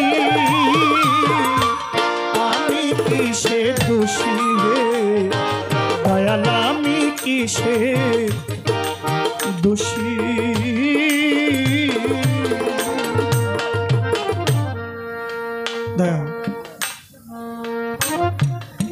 এই জায়গায় গিয়া আমার কিছু নাই, আপনি ছাড়া আমার কোনো অস্তিত্ব নাই। এই বাবা উঠা বসা করবেন না, এই হলো আপনার কথা। আমি একটা জিনিস বুঝা পাই না, গুরু বিপদে পড়লে, সরি ভক্ত বিপদে পড়লে কই গুরু টান দিয়ে উড়াইব। আজকে নজরা মানে আজকের একটা নজির, গুরু আমারে ধাক্কা দিয়ে ফালাইছে।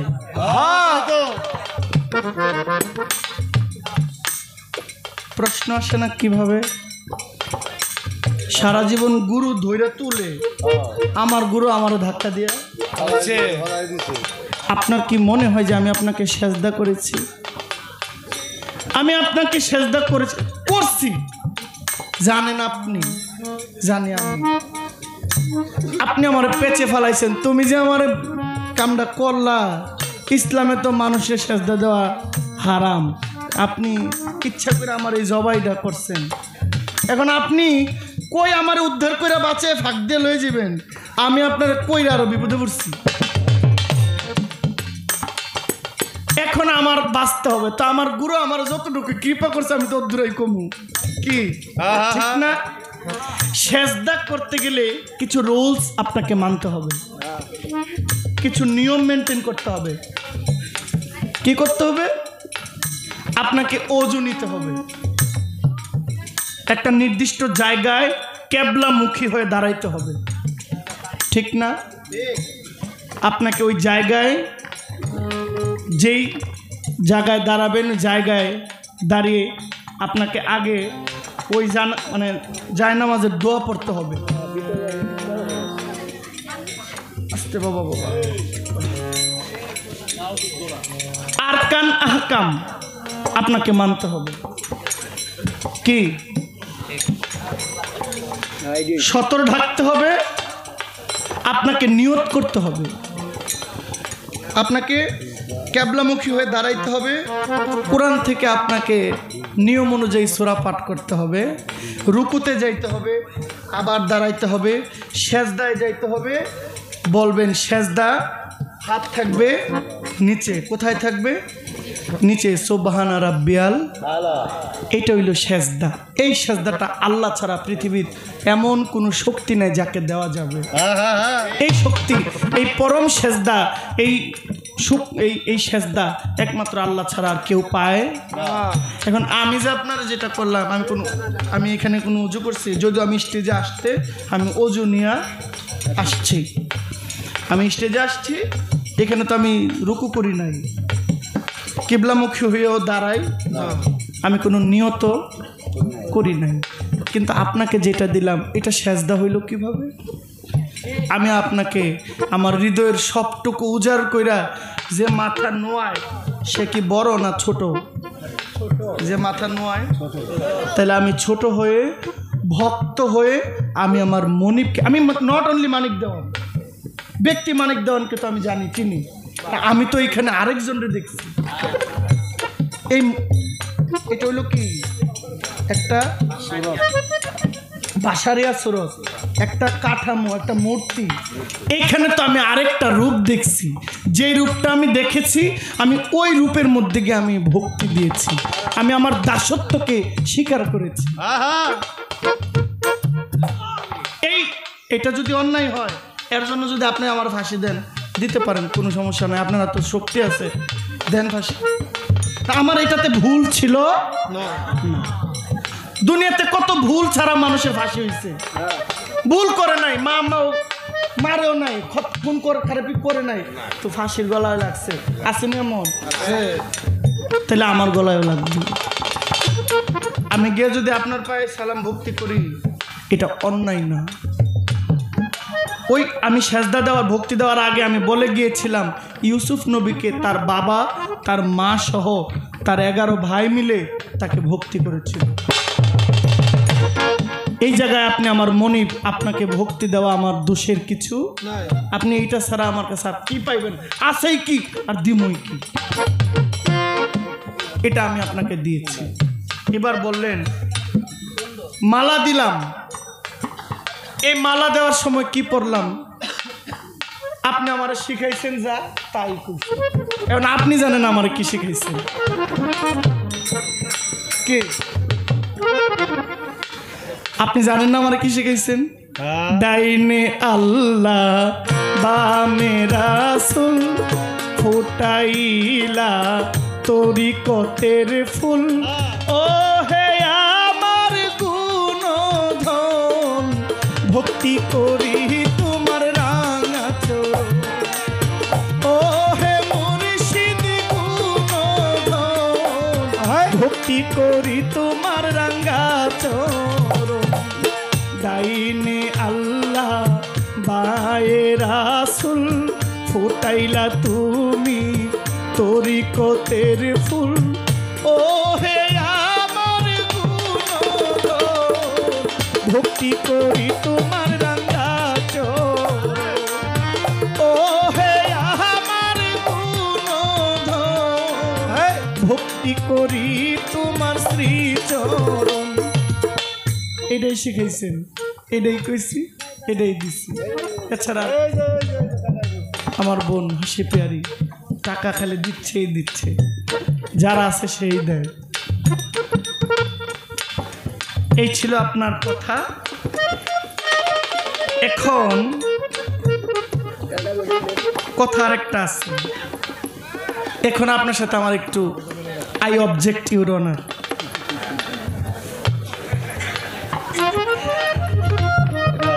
বলতে বলতে দয়াল আমি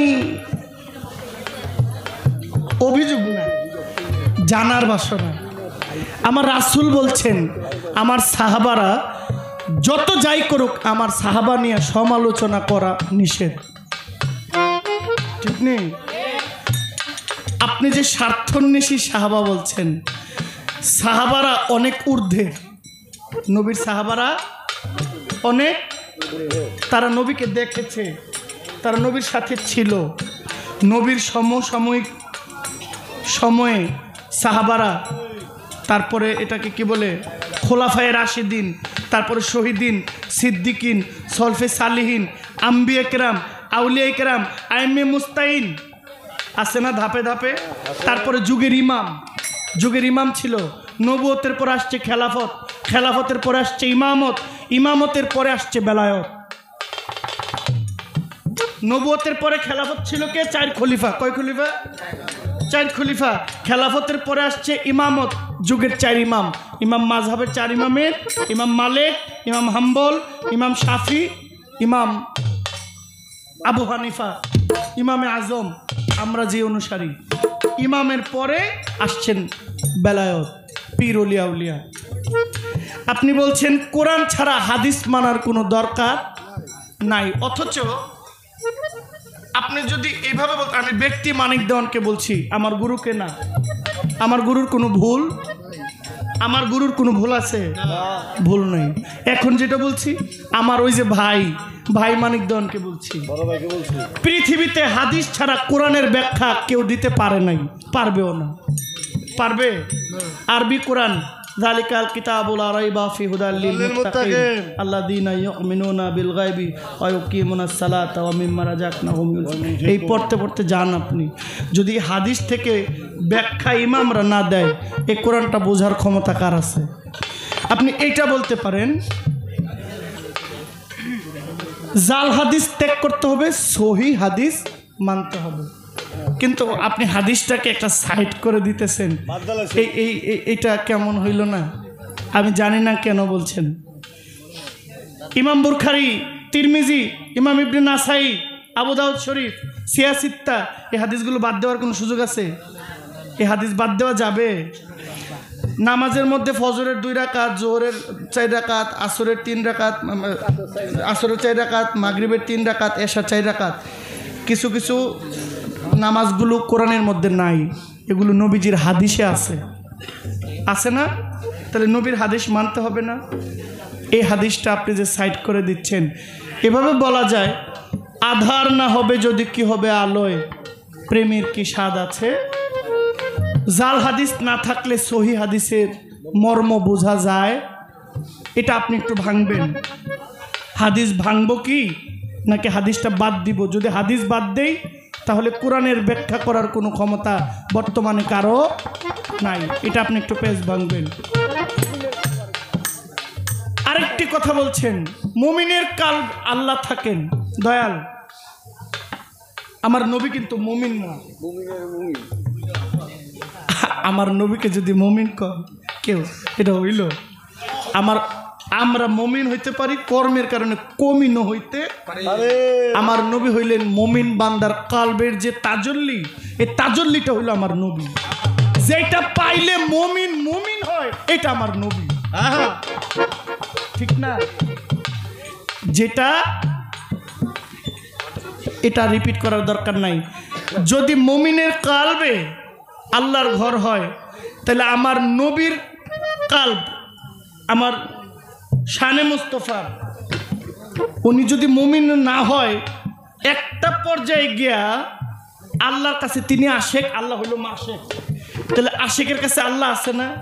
তাহলে মেরাজে যাকে ঊর্ধ্বগমন করে আল্লাহ নিয়ে গেছেন, তাহলে আমার নবীর ভিতরে যদি আল্লাহ থাকে, ওইখানে আরেকজন আছে, ওইখানে কারে দেখতে নিয়ে গেছে? ওইটা কোন জায়গা? সিদরাতুল মুনতাহার উপরে কথা। ওই ওই উনি কে, আর ভিতরে যে তিনি কে? এই পেজটা একটু ভাঙতে হবে। আপনার প্রতি আমার এই আবদারটা রইল। হ্যাঁ, মোটামুটি আমার শিষ্য, এরকম শিষ্য যদি কোনো গুরুর থাকে, হাজার শিষ্যের দরকার নেই, এরকম একটা থাকলেই হয়। আমি কিছু কথা আজকে বলছি, দেখবেন বাচ্চা পোলাপাইন যারা, এদেরকে শিশু থাকতেই হাতে পায়ে মা তেল মাখে, মাখে না? কেন মাখে? হাত পাটা যেন শক্ত হয়, শক্তপোক্ত হয়, তাই না? তা আমি আজকে অনেক খুশি যে জহির পাগলা, যতটুকু জানি যে সে একজন ভালো শিল্পী, এটা বাংলার সবাই জানে, এতে কোনো সন্দেহ নাই। কিন্তু জহির পাগলা আলাপ আলোচনা কথাবার্তাগুলো খুব কম বলে। আজকে এই কারণেই আমি কথাগুলো রাখলাম, কথাগুলোর যথারীত সুন্দর ব্যাখ্যা এবং কথার পাশে কথা রাখার জন্য আমি হৃদয় থেকে তাকে দোয়া করি। কারণ জহির পাগলার আজকের উপস্থাপনার মতো এইরকম উপস্থাপনা আমি কখনোই পাইনি, আজকেই প্রথম। এর জন্য ধন্যবাদ এবং দোয়া রাখি তার প্রতি। তবে আমারে একটু একটু, বেশি না, একটু একটু দোষী করছে আর কি। প্রথম দোষী হলে আমি গান গাইছি 2.5 ঘন্টা।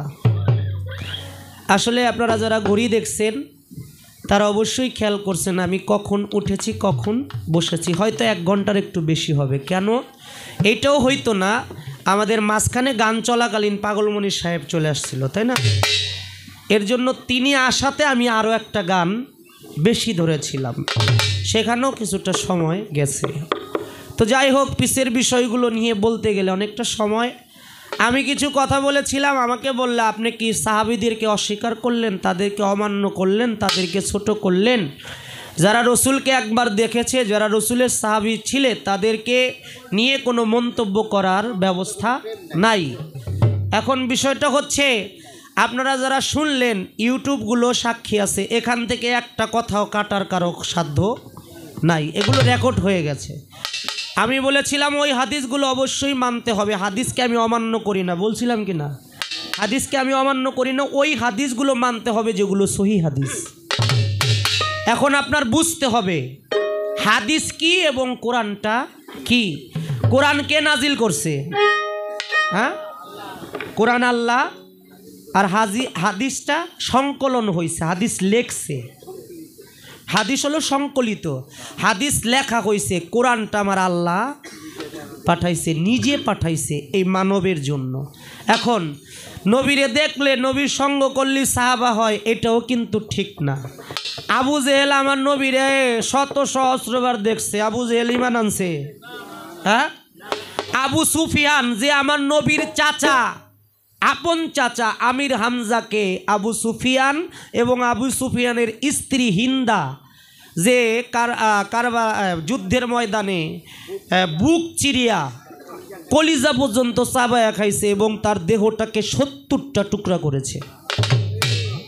বাবা, এখন আপনার কাছে যদি বলি একটা হাদিস দেখাইতে পারবেন যে হাদিস আবু বকর সিদ্দিক নিজের হাতে লেখছে?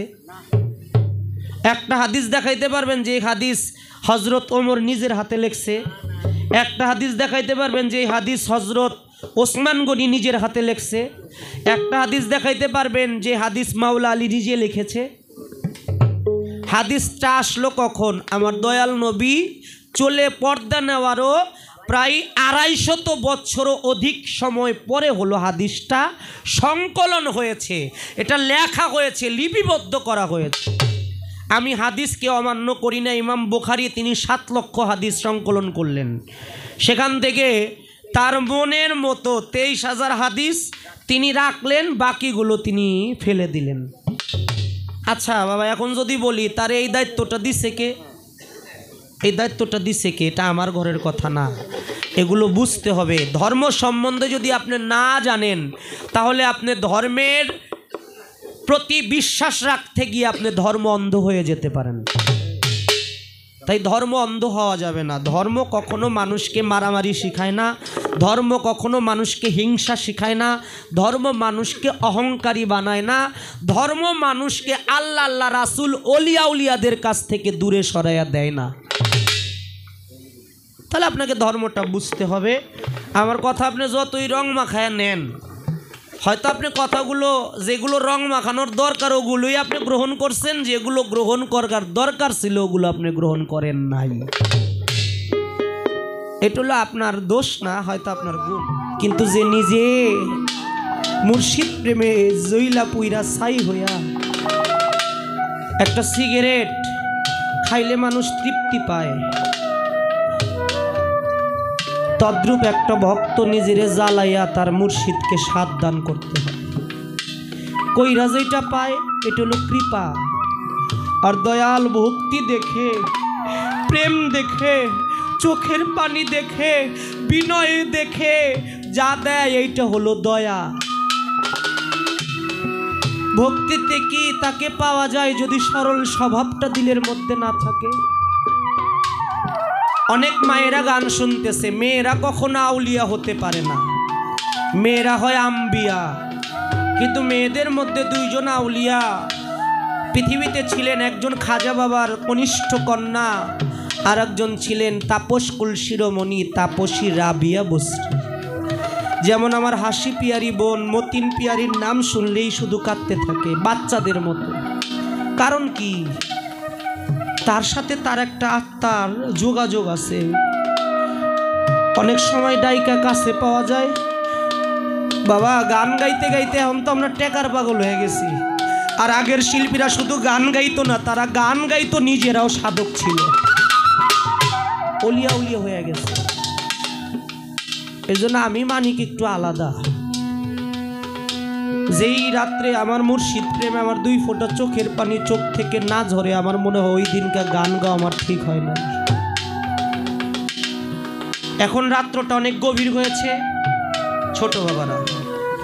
এই গভীর রাত্রে মা তাপসী রাবিয়া ঘর থেকে একটা চিৎকার দিয়ে বের হয়ে যাইতো আর বলতো, আগুন আগুন আগুন। আমার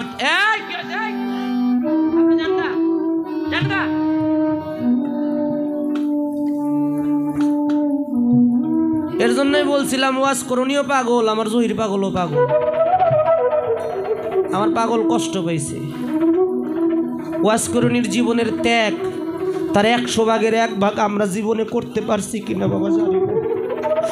ওয়াজ করণী শুনেছিল ওহুদের যুদ্ধে আমার নবীর দান দান মোবারক শহীদ হয়েছে, আমার নবীর দাঁত পড়ে গেছে, দাঁত শহীদ হয়েছে। পাগলে একটা দাঁত একটা পাথর নিয়ে ভাঙছে। ভাঙার পরে চিন্তা করতেছে, আমার দয়াল দীনবন্ধুর কোন দাঁতটা পড়ছে আমি তো জানি না, কোন দাঁতটা পড়ছে আমি তো জানি না। সে একটা একটা করে মুখের 32টা দাঁত ভেঙে ফেলেছে। উনিও পাগল, আমরাও পাগল বাবা। দয়াল নবী নিজের ঘরে নিজে মেরাজ করেছে, নিজের মধ্যেই নিজে। দয়াল নবী সবকিছু, পাক পাঞ্জাতন সবকিছু, সৃষ্টির জান, স্রষ্টা মহাশক্তি।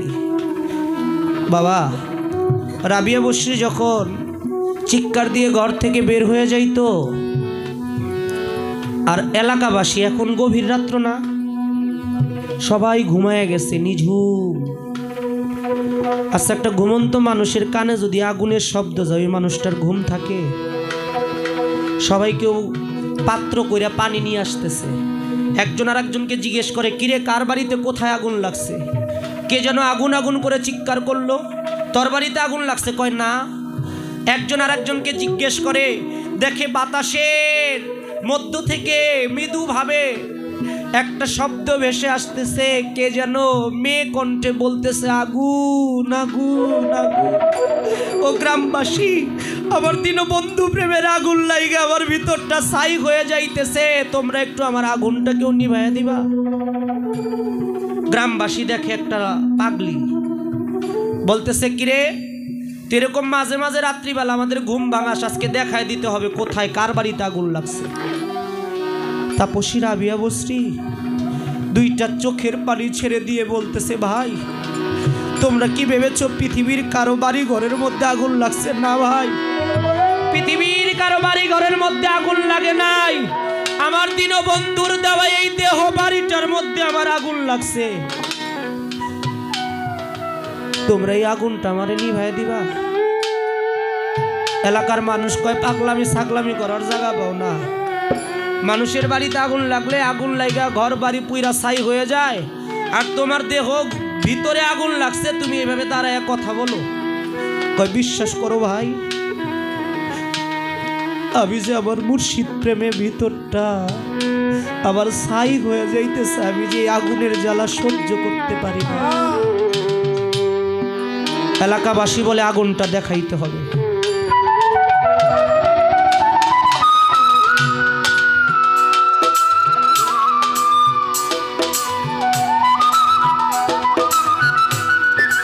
রাবিয়া বলে, ভাই ও ভাই, এই আগুনটা আমার ছোটবেলার থেকেই ভিতরে জ্বলে, জানো। আমি যখন ছোট ছিলাম, আমার বাবা মরে গেল, বাবা হারার একটা বিরহের আগুন আমার ভিতরে জ্বলে।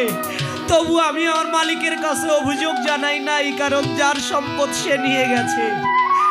আমার কিছুদিন পরে মা, সেও চলে গেল, মা হারানোর একটা ব্যথার আগুন ভিতরে জ্বলে, আমি তবুও মালিককে কোনো অভিযোগ জানাই নাই। তার কিছুদিন পরে আমার বাবা মা যখন হারিয়ে গেল, আমাকে দাসী হিসেবে একটা মনিবের বাড়িতে বিক্রি করে দিয়েছে। আমি তার বাড়িতে দাসী হয়ে থেকেছি, একদিনও মালিকের কাছে অভিযোগ জানাই নাই। এরপরে আমি যার কাছে বিশ্বাস করে আমার দেহ, জীবন, যৌবন, মনোপ্রাণ সবকিছু যার চরণে সঁপে দিয়েছিলাম, আমার হাসান বসরি, আমার মুর্শিদ, আমার মুর্শিদও আমার চোখের আড়াল হয়ে গেছে। এতগুলো হারানোর ব্যথার আগুন আমার ভিতরে জ্বলে। গ্রামবাসী বলে, তোমার আগুনটা দেখাইতে হবে। কয়, আগুন দেখতে চাও? আমার কাছে একটা প্লেট নিয়ে আসো, একটা ছুরি নিয়ে আসো। প্লেট নিয়ে আসছে, ছুরি নিয়ে আসছে, মানুষ কাটলে কি বাইরে? রক্ত। কিন্তু সবাই সেই দিন গ্রামবাসী দেখেছিল রাবিয়ার শরীরে কোনো রক্ত নাই, রাবিয়ার শরীর থেকে শুধু পুরা ছাইগুলো প্লেটের মধ্যে জমা হয়েছে। সেই দিন কেঁদে কেঁদে বলেছিল, রাবিয়া আমার জ্বালা জোড়াই না,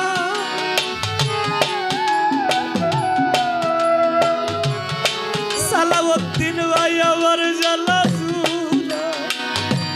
না, আমার জ্বালা সে নিজেই জানে রে, অন্য বুঝবে কেমনে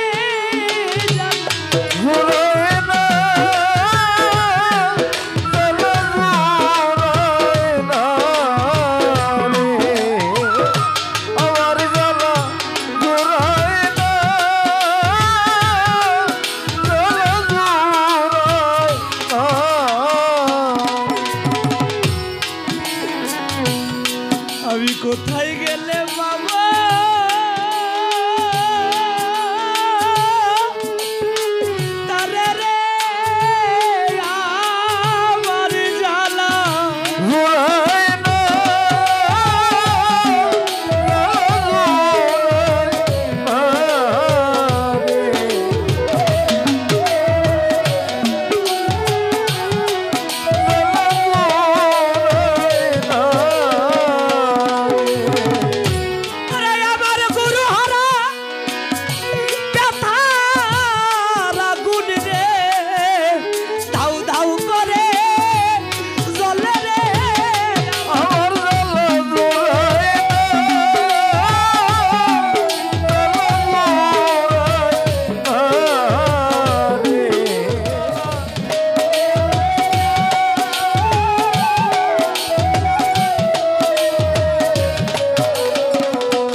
কতদিন হয়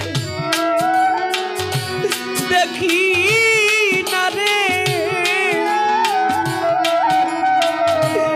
আমার মনের মানুষ লুকাইল কোন দেশে রে।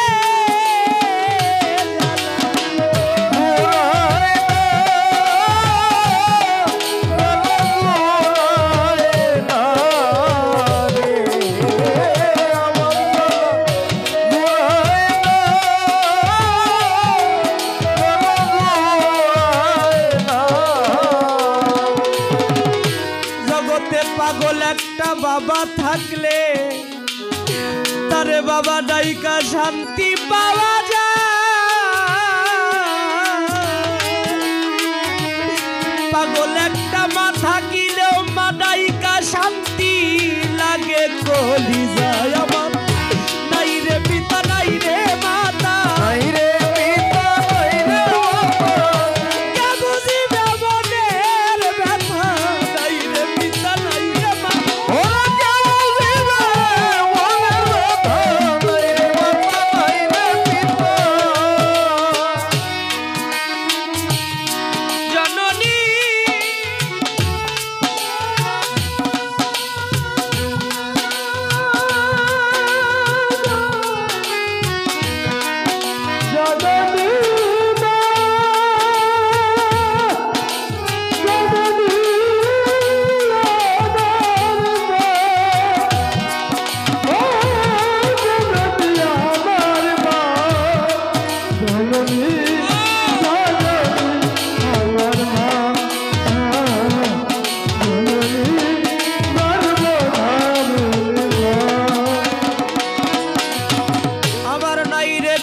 নাই রে মাতা নাই রে জোরার ভাই, এই জগতে আপন বলতে আমার কেহ নাই। মুখ দেখিয়া কেউ বুঝে না আমার পাগল আমার ভিতরের যন্ত্রণা।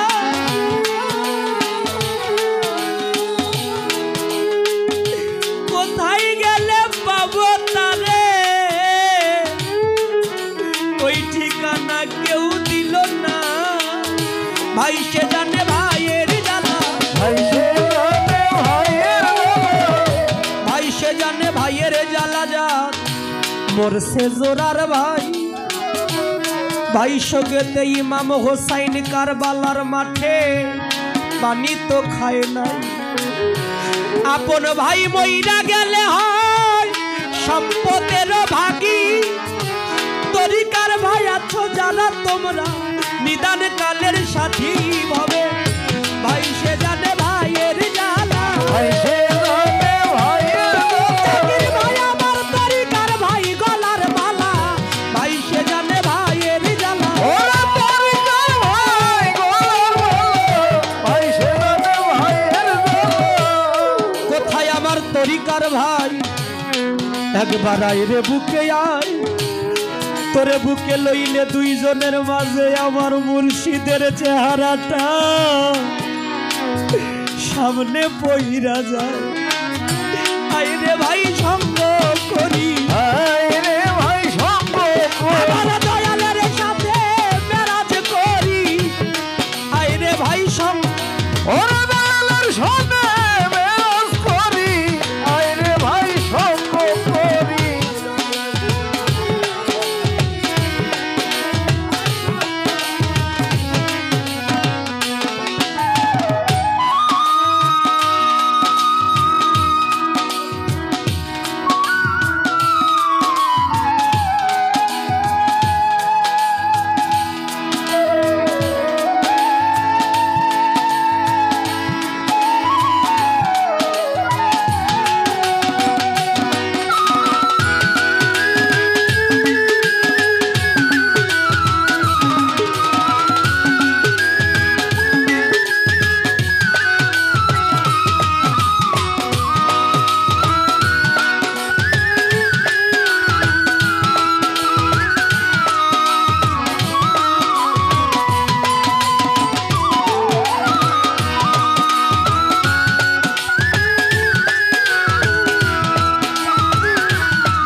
রাবিয়া বসরি বলতেছে, ভাই আমি দুনিয়ার কোনো আগুনের কথা বলি নাই, এই দেখো আমার ভিতরটা পুইরা আমার মুর্শিদের প্রেমে ছাই হয়ে গেছে।